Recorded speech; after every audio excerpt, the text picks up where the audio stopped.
છેલ્લા કેટલાય દિવસોથી આદિવાસી વિસ્તારમાંથી એક તસવીર સામે આવે છે। એ દ્રશ્ય બતાવે છે કે આદિવાસી ખેડૂતો અને વન વિભાગના વનકર્મીઓ વચ્ચે ઘર્ષણ થઈ રહ્યું છે। થોડા દિવસ પહેલા એ ઘર્ષણ એટલા મોટા સ્વરૂપમાં પણ થઈ ગયું કે એના વિડીયોઝ પણ ખૂબ વાયરલ થયા। સાગબારાના એ વિડીયોઝ હતા અને સાગબારામાંથી એ વિડીયો આવ્યા પછી ભારતીય જનતા પાર્ટીના એક નેતાએ રાજીનામું પણ આપી દીધું અને એવું કહ્યું કે આદિવાસીઓનું સાંભળતા નથી એટલે હું રાજીનામું આપું છું। જોકે આ વિષય પર મનસુખ વસાવાએ પણ એક પત્ર ડેપ્યુટી સીએમને લખ્યો હતો।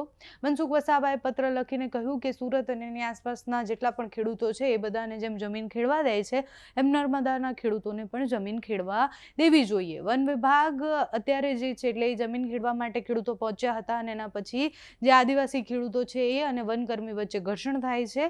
આખા ઘર્ષણનું મૂળ અમે સમજવાનો પ્રયત્ન કર્યો। મનસુખ વસાવાએ પહેલા પત્ર લખ્યો એની ઉપરથી વાત કરી દઈએ તો મનસુખ વસાવાએ ડેપ્યુટી સીએમને પત્ર લખ્યો છે હર્ષ સંઘવીને અને કહ્યું કે સુરત જિલ્લાના ઉમરપાડા તાલુકામાં તાપી કાંઠાની જંગલ જમીનના ખેડાણ બાબતે જય ભારત સવેની સાથે જણાવવાનું કે ઉકાઈ ડેમના અસરગ્રસ્ત સાગબારા તાલુકાના અંદાજે 10 થી 15 જેટલા ગામોના આદિવાસી ખેડૂતો છેલ્લા 20 થી 25 વર્ષથી તાપી કાંઠાની જંગલમાં જે જમીન છે એમાં ખેડાણ કરી રહ્યા છે, જેમાં આજીવિકા છે એમની। તે જ રીતના સુરત જિલ્લાના ઉમરપાડા તાલુકાના પણ ઉકાઈ ડેમના અસરગ્રસ્ત ખેડૂતો જેટલા છે એ જમીનમાં જે ખેડાણ કરતા હોય છે એ કરે છે। સુરત જિલ્લાના ઉમરપાડા તાલુકાના વર્ષોથી જંગલ જમીનનું ખેડાણ કરવા માટે આદિવાસી ખેડૂતોને વન વિભાગ અને પોલીસ વિભાગ દ્વારા કોઈ પણ પ્રકારની રોકટોક કરવામાં નથી આવી, તો સાગબારાના ખેડૂતોને પણ એવી કોઈ રોકટોક કરવામાં ન આવે અને ત્યાંના પણ આસપાસના જેટલા ગામડાઓ છે એ બધાને જમીન ખેડવા દેવામાં આવે, એટલે આદિવાસીને એ જમીન ખેડવા દેવામાં આવે। હવે ઘર્ષણના વિડીયોઝ પછી આ પત્ર લખવામાં આવ્યો હતો। મનસુખ વસાવાએ આ પત્ર લખ્યો એના પછી એમની મીટિંગ પણ જેવી વાત એમને કરી છે, એમનું એવું કહેવું છે કે સોમ મંગળવારે અમે ત્યાં ગામના લોકો સાથે જઈ અને પછી હર્ષ સંઘવી સાથે અને ગાંધીનગર જઈને મીટિંગ કરવાના છીએ। વિસ્તારથી આ વિષય સમજવો હતો એટલે મનસુખ વસાવાને ફોન કરીને કહ્યું કે તમે પત્ર લખ્યો છતાં પણ કોઈએ સાંભળ્યું કે ખરી, કંઈ કામ થયું કે કેમ, એ પ્રશ્ન હતો। એટલે મનસુખ વસાવાને ફોન કર્યો, એમણે જવાબ આપ્યો તે સાંભળો। સાંસદ મનસુખ વસાવા આપણી સાથે જોડાયેલા છે।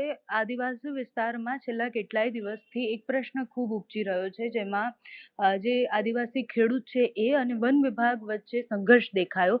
આ વિષય પર મનસુખ વસાવાએ એક પત્ર પણ લખ્યો હતો, તો એ વિષય પર વાત કરવી છે। મનસુખભાઈ, પહેલા તો એ પત્ર તમે લખ્યો હતો એના જવાબની કાર્યવાહી શું થઈ, એટલે એના જવાબરૂપી શું થયું? બેન, નર્મદા જિલ્લાના સાગબારા તાલુકાના ખોપી ગામ ને ખોપી ગામની આસપાસના લગભગ 10-12 ગામના ખેડૂતો જંગલની જમીન ખેડે છે। એ ઉમરપાડા તાલુકામાં ખેડે, સુરત જિલ્લામાં, અને છેલ્લા 20 વર્ષથી આ જમીન ખેડે છે। અને એવી જ પ્રકારે સુરત જિલ્લાના ઉમરપાડા તાલુકાના લોકો એની બાજુમાં જ જમીન ખેડે છે। પણ કોકનો કોક બાબતનો આમાં બંને ગ્રુપ વચ્ચે, ઉમરપાડાના અને સાગબારાના એ ખેડૂતો વચ્ચે કોઈક બાબતમાં 1-2 વર્ષ પહેલા થોડું કંઈ ઘર્ષણ થયું કે બોલવાનું થયું કોઈ સામાજિક પ્રસંગને લઈને। તો એમાં લઈને આ જંગલ ખાતા પોલીસ ખાતા વાળાએ શું કર્યું કે નર્મદા જિલ્લા સાગબારા તાલુકાના જે ખેડૂતો હતા 10-12ના, એ જેટલી જંગલની જમીન ખેડતા હતા એ બધાને ત્યાં એમના પર એમને રોક્યા ગયા વર્ષે કે તમે આ જમીન ખેડી ના શકો, તમારી પાસે કોઈ પુરાવા નથી, તે એવા બધા બહાના કાઢીને અને ગયા વર્ષે પણ ખેતી ના કરવા દીધી। ગયા વર્ષે પણ અમે બધા પ્રયત્નો કર્યા અને આ વર્ષે પણ પાછું ખેતીની સિઝન ચાલુ થઈ એ વખતે આ લોકો ખેતી કરવા માટે ગયા, આ સાગબારા તાલુકાનું ખોપી ગામના। તો એમની સાથે લીલાબેન જે પાર્ટીના ઉપપ્રમુખ છે એ પણ ગયા, એ જિલ્લા પંચાયતના માજી સભ્ય પણ એ વિસ્તારના છે। તો એ બધા સાથે પોલીસ સાથે અને જંગલ ખાતા સાથે એક ઘર્ષણ થયું કે આ લોકો ખેતી સાફ કરવા માટે ગયા અને પેલા લોકો રોકતા હતા। તો આ બાબતની મને પણ વાત કરી અને બીજા ઘણા બધા લોકોને, લીલાબેને ને ત્યાંના સરપંચને લોકો રજૂઆત કરી। તો તે વખતે મેં હર્ષ સંઘવી માનનીય નાયબ મુખ્યમંત્રીને પત્ર લખ્યો, વન મંત્રીને પણ પત્ર લખ્યો, નરેશ પટેલને પણ મેં એની જાણ કરી કે ભાઈ સુરત જિલ્લાના લોકો જે પ્રકારે જંગલની જમીન ખેડે છે એ જ રીતે ને એટલા જ સમયથી અમારા નર્મદા જિલ્લાના આ સાગબારા તાલુકાના લોકો પણ ખેડે છે। જો તેમને જ તમે રોકતા નથી તો અમને કેમ રોકો છો, અમારા નર્મદા જિલ્લાના સાગબારા તાલુકાને? તો આને લઈને ઉપરના લોકોએ પછી આ 1-2 દિવસમાં સોમવાર કાં તો મંગળવાર અમને બોલાવવાના છે ગાંધીનગરમાં.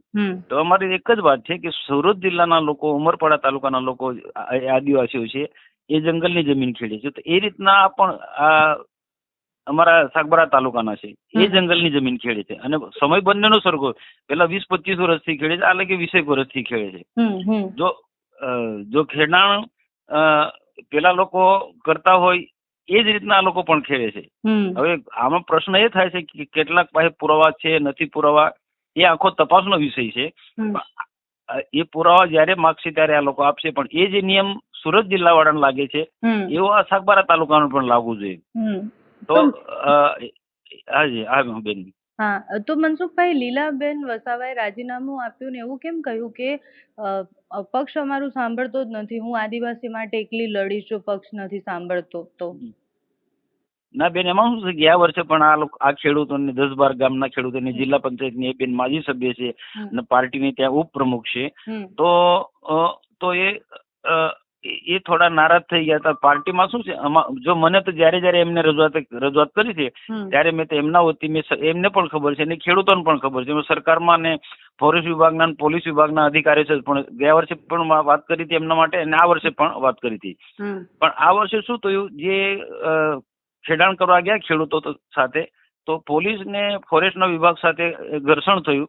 તો હવે એ પોલીસને વન વિભાગના સાથે ઘર્ષણ થયા પછી એ બેને બધા લોકોને, પાર્ટીના બધા આગેવાનોને વાત કરી હશે, તો એને એમ કે મારો ફોન કોઈ ઉપાડ્યો નથી.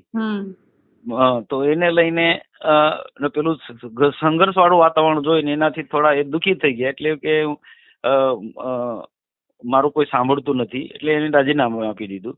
પણ એવું નથી બેન, એ જે તે સમયે એમને જે રજૂઆત કરી તેવો જ મેં પત્ર હર્ષસંઘવી પણ લખ્યો, ફોરેસ્ટ મિનિસ્ટર અર્જુન મોઢવાડિયાજીને પણ લખ્યો હતો. અને આના માટે આ પ્રોસિજર એમને ચાલુ હતી, કારણ કે એ દરમિયાન પાર્ટીની પણ ઘણી મિટિંગો, અગત્યની મિટિંગો હતી.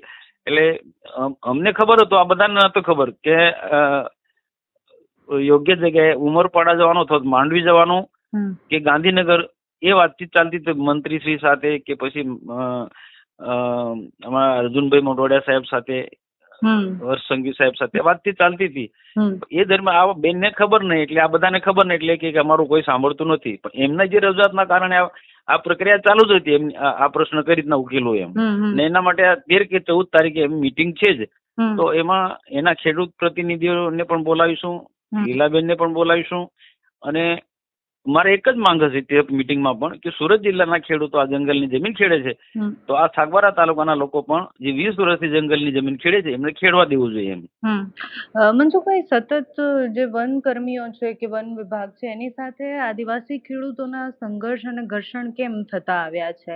ચૈતર વસાવા વાળો કેસ જોવો કે એની પહેલાના અનેક કેસ એવા છે. આ તો તમને ઉદાહરણ એટલે આપી રહી છું કારણ કે ત્યાંના આદિવાસીઓનું એવું જ કહેવું છે કે એ ઉમરગામથી લઈને આ બાજુના બધા જ એમ, એ લોકોને એવું કહેવું છે કે વન વિભાગ અમારું નથી સાંભળતી, વન વિભાગ અમને કામ નથી કરવા દેતી. બેન, આપની વાત બિલકુલ સાચી વાત છે. આમાં 2 પ્રકારનું વન વિભાગ ના જંગલની જમીન આવેલી છે. કેટલાક જૂનું ખેડાણ છે 15-20 વર્ષથી, તો અમારી પણ વાત છે કે જે જૂનું ખેડાણ છે અને જેમની પાસે પુરાવા છે અને જમીન ખેડવા લાયક જમીન ખેડે છે, તો એમને રોકવાની જ હોય કે એમાં પ્લાન્ટેશન પણ નહીં કરવું જોઈએ. તમારે રોકવું હોય તો જે નવું ખેડાણ એ રોકો. અને હું પણ માનું છું કે વન બચવું જોઈએ. વન સૃષ્ટિ હશે તો માનવ જાતિ અને સલામતી છે, વન સૃષ્ટિ ખતમ થઈ જશે તો માનવ જાતિ અસ્તિત્વ મટી જશે, એ હું સમજુ છું અને લોકોમાં મિટિંગ કરીને પણ કહીએ છીએ. પણ વન ખાતાના લોકો શું કરે છે કે નવું ખેડાણ જે છે એને રોકતા નથી, જૂના ખેડાણ વાળાને રોકે છે, એટલે આ ઘર્ષણ થાય છે. અને કેટલીક જગ્યાએ શું છે, કેટલાક અમારા જે આદિવાસી ભાઈઓ કે જે જૂના લોકો જે જંગલની જમીન ખેડતા એમને મળી ગઈ, અમને પણ જંગલની જમીન મળી, એટલે કાંઈક નવું ખેડાણ કરવા માટે વૃક્ષો કાપે છે અને પછી ખેડાણ કરે છે. એટલે સ્વાભાવિક છે કે વનકર્મીઓ એને જંગલ તો બચાવવાની પણ જરૂર છે. જે તે વિસ્તારના જે બીટગાર્ડ હશે કે વોચમેનો હશે કે ફોરેસ્ટર હશે કે RFO હશે, એ આ જે ખેડાણ નવું ખેડાણ હોય એને રોકવાની એમની ફરજ છે. તો આને લઈને પછી બેન સંઘર્ષ થાય છે, આને લઈને સંઘર્ષ થાય છે. કે ઉપરથી કોઈ સ્કોડ આવે એમનો આ વિસ્તારની અંદર જાય તો ભાઈ પેલા પાછલા વર્ષમાં આ વન હતું, આ કેવી રીતના પછી આ ખેડાણ થઈ ગયું, તો એના જે તે સમયના એ એરિયાના બીટગાર્ડ, ફોરેસ્ટર કે આરએફઓની જવાબદારી થાય. ખાતાકીય કાર્યો બી થઈ શકે છે. એટલે એમની ફોરેસ્ટના લોકોની વાત એ લોકો પણ સાચા છે, પણ અમારી પણ સાચી વાત છે. અમારી એટલી જ વાત છે, નવું ખેડાણ તમે અટકાવો, એમાં અમે પણ સહકાર આપીએ છીએ. અમારા અંદર કેટલાક લોકો સહકાર આપે છે, કેટલાક નથી આપતા, પણ અમે આપીએ છીએ. અમે આપીએ, પોતે જાણે છે કે વન સૃષ્ટિ બચવી જોઈએ, અને જે જંગલની જમીન જે વર્ષોથી જે ખેડતા હતા અને હમણાં પણ જેની પાસે પુરાવા છે એમાં કોઈ વન ખાતાએ ડિસ્ટર્બ નહીં કરવું જોઈએ. અમે મિટિંગોમાં પણ કહીએ અને જાહેર સભામાં પણ કહીએ છીએ, પણ નવું ખેડાણ અટકાવવાનું એ જંગલ ખાતાની પણ ફરજ છે અને અમારા જેવા લોકોની પણ ફરજ છે કે નવું ખેડાણ એ અટકવું જોઈએ, નવા વૃક્ષો કાપવા નહીં જોઈએ, એ હું હજા પણ માનું છું. પણ કેટલાક લોકો કેટલુંક આ ખેડાણ નવું ખેડાણ કરવા જાય છે ને ત્યાં સંઘર્ષ ઉભો થાય છે. Okay, thank you so much Mansukhbhai, તમે જોડાયા અને વાત કરીએ. હાજી, હા, થેન્ક યુ.